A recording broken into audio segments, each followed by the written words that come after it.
ছোট্ট করে একটা পরামর্শ দেই কি, আমরা যারা বাংলাদেশে আছি তারা কলকাতার যে মিডিয়াগুলো আছে এগুলোকে বয়কট করি।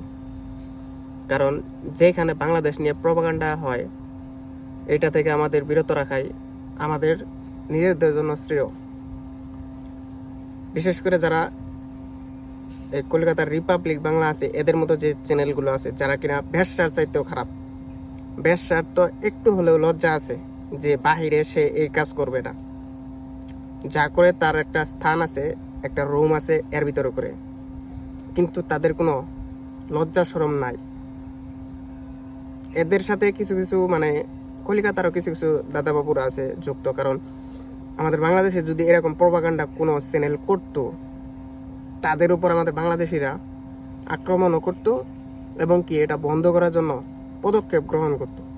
কিন্তু কলকাতায় এটা হতেছে না, অথচ তারা প্রপাগান্ডা চালাচ্ছে আবার নতুন করে বলতেছে যে বাংলাদেশ থাকবে না। আমি তাকে স্ক্রিনে আনতে চাই না, এই ময়ূখ ওরে স্ক্রিনে আনতে চাই না, কারণ তারা স্ক্রিনে আনা মানেই তাকে প্রাধান্য দেওয়া। আমরা তাদেরকে অ্যাভয়েড করে চলি, তাদের কথা আমরা শুনবো না, কিন্তু আমাদের প্রস্তুত থাকতে হবে। ভারতীয় আগ্রাসন থেকে আমাদের প্রস্তুত থাকতে হবে, প্রস্তুত রাখতে হবে সবাইকে।